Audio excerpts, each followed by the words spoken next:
Your website, thrivecuriously.com, how did that happen? So I always, even after I finished university, I always sort of wanted to be my own entrepreneur. I knew that there were so many people out there that can provide mentorship. And I've always wanted to do my own thing. Whether that was also, I think it's, what's that called? Older child syndrome or bigger child syndrome, where it's like you have this idea of wanting to take care of people or wanting to be that, supportive structure and be responsible of moving things forward. I feel that in my personal life, and I feel it also in my professional life. So it's always been a drive to learn new things. And I was like, you know what? I want to learn how to make a website. I want to take courses online. I want to know what that looks like. What's the monthly fee? And I just did it. I sought out mentors. I sought out people that had this experience and that were able to provide me with the insights that I needed. So that's where that website came from. It was mostly from me thinking, I've got these things I want to share, and I want to share them with the world. And so I know that there's so many people out there, especially during my travels, that would like to work remote, would like to know what. So I started teaching myself website design. A lot of it was also just listening to my gut, what I thought would look good, aesthetically pleasing. And I've always had these things I wanted to share with people. And I knew that choosing a platform or creating a website is a great way to be able to deliver that information and to also be accessible to people as a whole. And so that's sort of where the website came about. And it was a great learning experience. I feel like now I'm able to also onboard clients that are looking for website design. Even though I was able to go through and push through the process myself, I'm able to be of service and as a resource for those that need help as well. Okay. How much you spend for the website in terms of both money and time? I would say I Googled a lot on cheap sort of solutions. So, in general, are you saying in a year's time? What's the time frame? Yes, in a year's time, how much do you have to spend in order to have this running? And also, how much time do you spend in terms of maybe day or weeks? Okay. I would say, so in general, it depends on the service that you use. And I decided to use the platform GoDaddy, which to me was very self-explanatory. I started out with different website platforms like Wix and Squarespace, but I just decided, you know what, this has happened a lot in my life as well, especially with other people I've seen on my team and different clients, is that you get so caught up in the process and the strategy and trying to understand okay, how are we going to do this? How are we going to do this? That in the end, you feel so exhausted by implementing it. So at that point, I was fed up. I was like, okay, I've been focusing on this website and I've been putting it on the back burner for 6 months. I wanted it to be perfect, right? Before I publicized it, I wanted it to be perfect. All my tabs, all my content. And I think this also translates in one other thing that I've learned while traveling is that sometimes you just need to learn to let go. Everything works out. And I took that sort of learning lesson and implemented it into my professional, tactics. And I noticed, you know what? I just need to publish it. That's all I need to do. I just need to get something up there and then you tweak it, and then you start building website traffic. So that's what I did. I just decided to publish it. And I was like, well, just see how this goes. I sent it to many of my friends and my family, just get some recommendations. I think that's a really great way to start as well. But all in all, it was not expensive. If you're counting the actual planning of it, that's free. That's all YouTube courses, that's Udemy. I just decided to make it as budget friendly as possible. And then from there, I started paying a monthly subscription fee, which I believe is probably either between $8 and $10 per month. So all in all, you're not spending more than $100 a year, right, to have this website platform. And of course, there's all these different widgets. You want an email, that's going to be an extra cost. You want, a calendar, that's going to be an extra cost. But all in all, it's very, very doable and can be very doable on a low budget as well. Okay. Could you share if you do anything to promote your site or work? So as of right now, I'm not currently promoting sort of the website itself, Thrive Curiously. I know that I do have my brand on Instagram, and I would be considered a micro influencer with like 2,500 followers. But in general, my passion and where my heart is right now is with the organization I'm currently working with called Nomads Giving Back.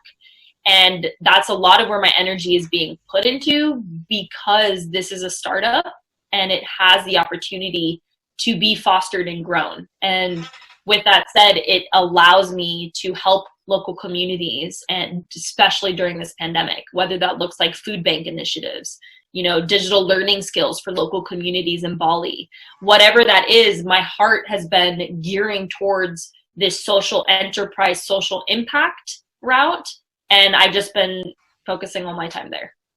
Right. So what is your vision with the website?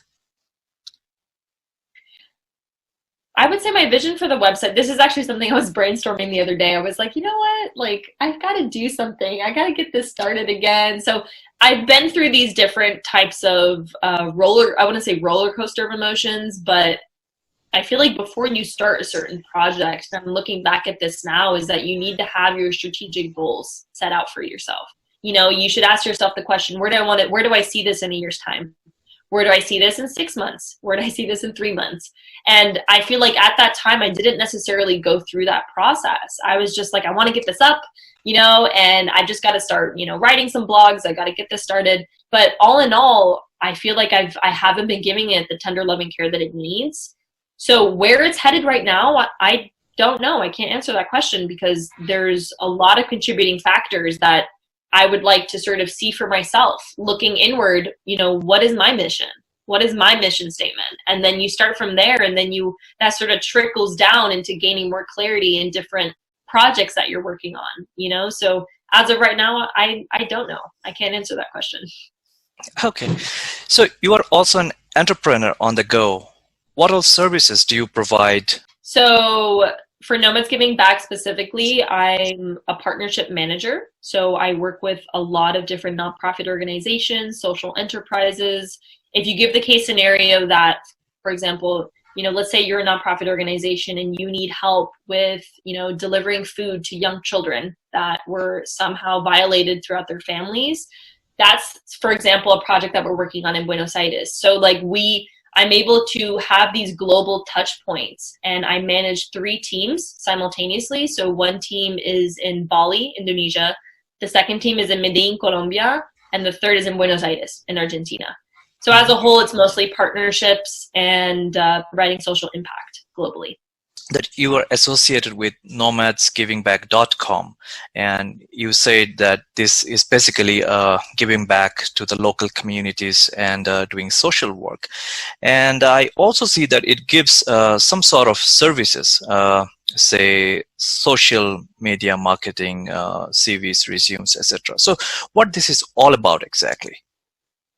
So if you're looking directly on the website, so those are not, we're able to provide insights and skill sets regarding these, but primarily the business model of Nomads Giving Back is to make sure that we're able to allow nomads that are traveling to give back and volunteer their time in the local communities.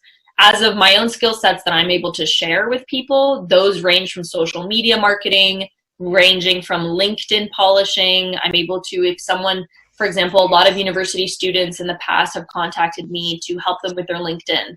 I think in this day and age, now that things are becoming towards an even greater digital, contact me in this last month and asking me, how have you gone remote? How have you done this? How can I show my presence professionally and digitally and in a descriptive way? So those are sort of the skills that I'm able to provide to people, and I issue those whether on a fee basis or depending on their financial situation, I'm able to accommodate. So so that's sort of that.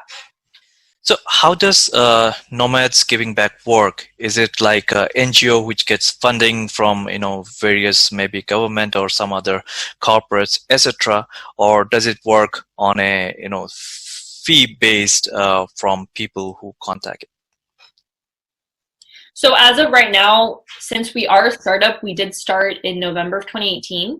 So we've been ever changing. And as of right now, we do not have a sort of monetary based revenue generating model. And that's something that we're trying to figure out, right? I think everyone in the social impact space can definitely empathize with this, that it can be very hard to have a business that is for profit, but also provides social impact, right? And it's been the biggest struggle of this era. You know, you want to give back, but you don't know how, or maybe financially you need to get paid for certain things or whatever that looks like. So as of right now, we are fostering a global community of volunteers, of nomads, of expats, of foreigners, of locals. And whatever that looks like in that pool, we give them the motivation, the inspiration, and the opportunities to give back in their local communities. That sounds good. But say, for example, you get volunteers to come and maybe you make them to get in touch with the local communities to volunteer for a particular cause or something like that. But the people who are working with nomads giving back, how do they work out? Because at the end of the day, they need to pay their bills. So how they are working it out? The reason I'm asking is there is a lot of discussion in the travel scenario where a lot of startups and are still discussing to have this model, how we can have this worked out. So how Nomads Giving Back is looking at that? So as of right now, all of the community members in our organization are volunteers. So the way that that's working out is that from the side of the volunteers, we've got people that are altruistic individuals that are volunteering their time driven by passion. I think that's something that we've learned in these last 2 to 3 months. Is before we were sort of working on more of a paid, you pay per person, per employee, but we noticed that that wasn't the driving factor of why these people are wanting to help. They're wanting to help because their heart is in the right place, right? They're wanting to help because they want to provide water to this village, in Bali, Indonesia. They want to provide better accommodation to these people in Buenos Aires in Argentina. So it's been a very enlightening moment for all of us, especially me as a senior manager, to see us grow exponentially without increasing our budget. I mean, it's insane. Like you've got so many people that are wanting to give back and contribute and volunteer their time unpaid. The world, there are positive things in the universe. That's all I'm going to say. Certainly, there are a lot of people, and this is really great. But my only thinking is it sustainable in the long run?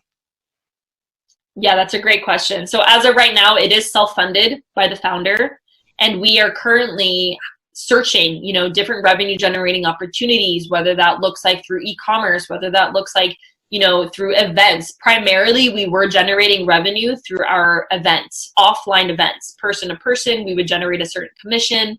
Of course, that's not a primary business model, right? You need to be able to sustain yourself from an even greater, solidified business model. But these are things that we're figuring out on the way. And we've got so many people that are excited to wear several hats, right? Like, I feel like that's the beauty of being in a startup. You're not just fixed to a certain position. If you want to practice and dive into getting into e-commerce, we're going to see what that looks like. We're going to trial and error. If it doesn't work, we'll try something else. So we're at that sort of butterfly honeymoon stage where the sky's the limit, and we're just going to be testing whatever's out there. Okay. So basically, Nomads Giving Back is in the incubation stage right now. So we wish it all good luck. Thank you. I see in your profile that you provide social media marketing service. What kind of service do you provide, and how, if anyone takes it, how is it going to help them? That's a great question. So several different clients that I've worked with are, for example, if you are a smoothie bar, of course, these are definitely ever-changing times, and I haven't worked with clients in the past 6 months regarding social media. I focused more on partnerships and nonprofit organizations. But if we were to dive into the social media part, take, for example, you're a smoothie bar restaurant, and you want to increase your social presence through Facebook, Instagram, LinkedIn, Twitter, Pinterest, whatever that looks like for you and that's important for your mission, you'd come to me. I would build a strategy plan. I'd say, okay, you want to get started on Instagram. Do you have a profile? What does that look like? Let's create it. You know, there's a whole different, I like to tell people that social media is like a tree, right? So you've got the branch, which is the ever-changing profiles that you have. And then every branch leads into smaller branches. So if you take Instagram, for example, you've got to not only think about hashtags, you've got to think about also your followers, how to keep your followers engaged. You have to think of the content that you're producing. You have to think of why the content is valuable to the followers that are coming to your profile. So those are a little bit, that's sort of diving a little bit deeper into how I help clients and coach them into understanding what's the best way for, what is your why, and how can we turn that why into actionable steps for your Instagram, your Facebook, your LinkedIn, or whatever that looks like for you. And how much do you typically charge for your service? So it usually depends. If it's going to be like a project long thing, I will either charge by hour or I will either charge sort of on, it really depends. I really can't say specifically right now because I really do cater to every single person and their needs, because it's hard to say exactly, oh, I will just charge this amount. Well, if I'm just going to do that, it shows that my heart isn't really into it. I always make sure that with every person I work with, I really understand their value. I make sure that they trust me and they know that I'm able to coach them through this process to increase their visibility online. So I do have some prices I know on my website, but those are just sort of stand front, you know, this is what I'm offering. But I like to start with the person first, jump on a video call, understand their budget. And of course, during these times, you know, during COVID, we need to be a lot more lenient and flexible in understanding people's financial situation. So I'm also understanding of that as well. Okay, great. So viewers, Nomads Giving Back is hiring in various capacities like COO, leads, supports, etc. I see that on their website. So if you are interested, you can visit the website and apply to work remotely.